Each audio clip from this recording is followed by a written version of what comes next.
ಮೊಟ್ಟೆ ಓವನನ್ನು ಬಳಸದೆ ಮನೆಯಲ್ಲಿ ಒಣದ್ರಾಕ್ಷಿಯಿಂದ ಮಕ್ಕಳಿಗಾಗಿ ಈ ಕೇಕನ್ನು ಮಾಡ್ಕೊಳ್ಳಿ. ತುಂಬಾ ಸಾಫ್ಟ್ ಮತ್ತು ಸ್ಪಾಂಜಿ ಆಗಿರುತ್ತೆ.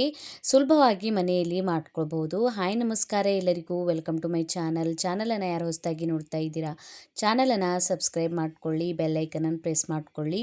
ನಾನು ಹಾಕಿದ ವಿಡಿಯೋ ನೋಟಿಫಿಕೇಶನ್ ಸಿಗುತ್ತೆ. ಮೊದಲು ನಾನಿಲ್ಲಿ ಒಂದು 4 ಟೇಬಲ್ ಸ್ಪೂನಷ್ಟು ಒಣ ದ್ರಾಕ್ಷಿಯನ್ನು ತೊಗೊಂಡಿದ್ದೀನಿ.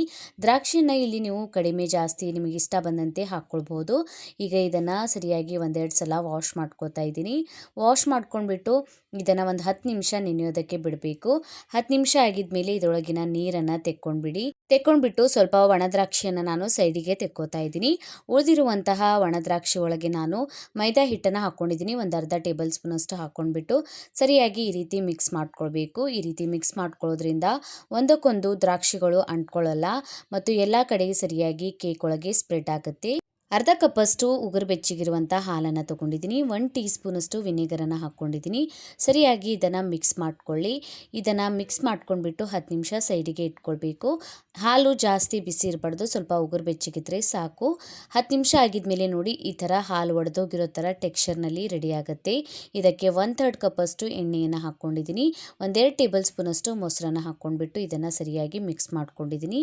ಇದಕ್ಕೆ ಈಗ ನಾನು ಅರ್ಧ ಕಪ್ಪಷ್ಟು ಪುಡಿ ಮಾಡ್ಕೊಂಡಿರುವಂತಹ ಸಕ್ಕರೆಯನ್ನು ಹಾಕ್ಕೊಂಡಿದ್ದೀನಿ.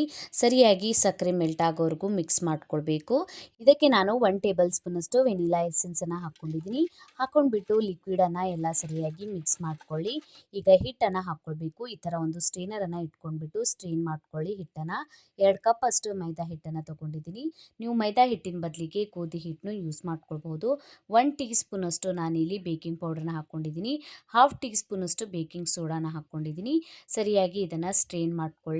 ಹಿಟ್ಟನ್ನು ಸ್ಟ್ರೈನ್ ಮಾಡ್ಕೊಂಡ್ಬಿಟ್ಟು ಕೇಕನ್ನು ಮಾಡಿಕೊಂಡ್ರೆ ತುಂಬಾ ಸ್ಪಾಂಜಿ ಆದಂತಹ ಕೇಕ್ ರೆಡಿ ಆಗುತ್ತೆ. ಈಗ ಇದನ್ನು ಸರಿಯಾಗಿ ಮಿಕ್ಸ್ ಮಾಡ್ಕೊಳ್ಬೇಕು. 1 ಗಂಟಿರದೆ ನೀವು ಇದನ್ನು ಸರಿಯಾಗಿ ಮಿಕ್ಸ್ ಮಾಡ್ಕೊಳ್ಳಿ. ಕರೆಕ್ಟ್ ಆದಂತಹ ಮೆಜರ್ಮೆಂಟಿಂದ ಕೇಕನ್ನು ಮಾಡಿಕೊಂಡ್ರೆ ತುಂಬಾ ಟೇಸ್ಟಿ ಮತ್ತು ಸಾಫ್ಟ್ ಆದಂಥ ಕೇಕ್ ರೆಡಿ ಆಗುತ್ತೆ. ಈ ಥರ ರಿಬ್ಬಿನ್ ಕನ್ಸಿಸ್ಟೆನ್ಸಿಯಲ್ಲಿ ಹಿಟ್ಟನ್ನು ರೆಡಿ ಮಾಡ್ಕೊಳ್ಳಿ. ಈ ಥರ ಕನ್ಸಿಸ್ಟೆನ್ಸಿಯಲ್ಲಿ ಹಿಟ್ಟಿದ್ರೆ ಸ್ಪಾಂಜಿ ಆದಂಥ ಕೇಕ್ ರೆಡಿ ಆಗುತ್ತೆ. ಈಗ ರೆಡಿ ಮಾಡ್ಕೊಂಡಿರುವಂತಹ ಒಣ ದ್ರಾಕ್ಷಿಯನ್ನು ಇದರೊಳಗೆ ಹಾಕ್ಕೋತಾ ಇದ್ದೀನಿ. ಹಾಕ್ಕೊಂಡ್ಬಿಟ್ಟು ಸರಿಯಾಗಿ ಮಿಕ್ಸ್ ಮಾಡ್ಕೊಳ್ಳಿ. ಈ ಕೇಕನ್ನು ನೀವು ಟೂಟಿ ಫ್ರೂಟಿಯನ್ನು ಹಾಕ್ಕೊಂಡ್ಬಿಟ್ಟು ಮಾಡ್ಕೊಳ್ಬಹುದು. ಸೇಮ್ ಪ್ರೊಸೆಸಲ್ಲಿ ನಾನಿಲ್ಲಿ ಒಣ ದ್ರಾಕ್ಷಿಯನ್ನು ಹಾಕ್ಕೊಂಡಿದ್ದೀನಿ. ನೀವು ಬೇಕಾದರೆ ಇದರೊಳಗೆ ಟೂಟಿ ಫ್ರೂಟಿಯನ್ನು ಹಾಕ್ಕೊಳ್ಬಹುದು. ನಾನೀಗ ಟಿನ್ನನ್ನು ರೆಡಿ ಮಾಡ್ಕೊತಾ ಇದ್ದೀನಿ. ಎಣ್ಣೆಯಿಂದ ಈ ಥರ ಸರಿಯಾಗಿ ಗ್ರೀಸ್ ಮಾಡ್ಕೊಳ್ಳಿ. ಸ್ವಲ್ಪ ಹಿಟ್ಟನ್ನು ಉದುರಿಸ್ಕೊಂಡ್ಬಿಟ್ಟು ಎಕ್ಸ್ಟ್ರಾ ಇರುವಂಥ ಹಿಟ್ಟನ್ನು ತೆಕ್ಕೊಂಡ್ಬಿಡಿ. ನಿಮ್ಮ ಹತ್ರ ಟಿನ್ ಇಲ್ಲ ಅಂದರೆ ನೀವು ಯಾವುದಾದ್ರೂ ಸ್ಟೀಲ್ ಪಾತ್ರೆಯಲ್ಲಿ ಈ ಕೇಕನ್ನು ಬೇಕ್ ಮಾಡ್ಕೊಳ್ಬಹುದು. ಈಗ ರೆಡಿ ಮಾಡ್ಕೊಂಡಿರುವಂತಹ ಬ್ಯಾಟರನ್ನು ಹಾಕ್ಕೊಂಡ್ಬಿಟ್ಟು ಒಂದ್ಸಲ ಇದನ್ನು ಸರಿಯಾಗಿ ಈ ಥರ ಟ್ಯಾಬ್ ಮಾಡ್ಕೊಳ್ಬೇಕು. ಈ ಥರ ಟ್ಯಾಬ್ ಮಾಡ್ಕೊಳ್ಳೋದ್ರಿಂದ ಏನಾದರೂ ಏರ್ ಬಬಲ್ಸ್ ಇದ್ದರೆ ಹೋಗಿಬಿಡುತ್ತೆ. ಮೇಲ್ಗಡೆ ನಾನು ಈಗ ತೆಕ್ಕೊಂಡಿರುವಂತಹ ಒಣ ದ್ರಾಕ್ಷಿಯನ್ನು ಹಾಕ್ಕೋತಾ ಇದ್ದೀನಿ. ನೋಡೋದಕ್ಕೇನೋ ಸರಿಯಾಗಿ ಕಾಣುತ್ತೆ ಮೇಲ್ಗಡೆಯಿಂದ ಈ ಥರ ಒಣ ದ್ರಾಕ್ಷಿಯನ್ನು ಹಾಕ್ಕೊಳ್ಳೋದ್ರಿಂದ.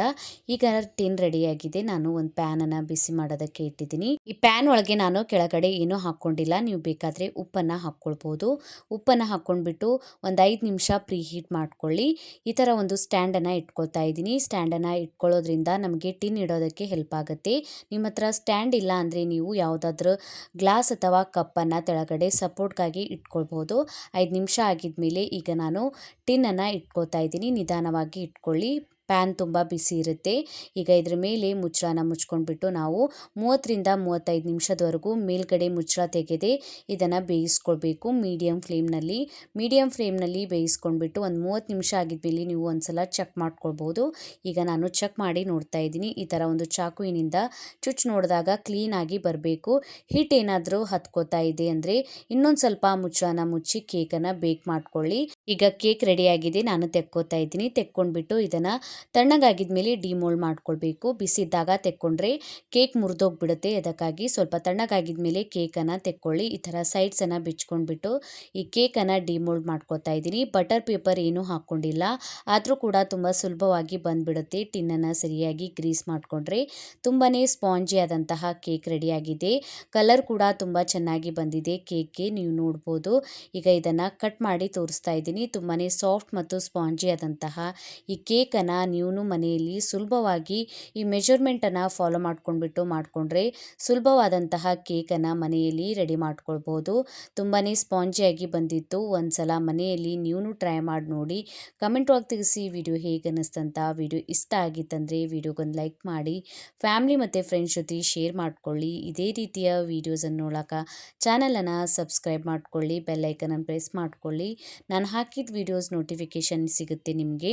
ನನ್ನ ಇನ್ಸ್ಟಾಗ್ರಾಮ್ ಮತ್ತು ಫೇಸ್ಬುಕ್ ಪೇಜಿಗೂ ಫಾಲೋ ಮಾಡ್ಕೊಳ್ಳಿ. ಲಿಂಕನ್ನು ಡಿಸ್ಕ್ರಿಪ್ಷನ್ ಬಾಕ್ಸ್ನಲ್ಲಿ ಕೊಟ್ಟಿರ್ತೀನಿ. Thank you for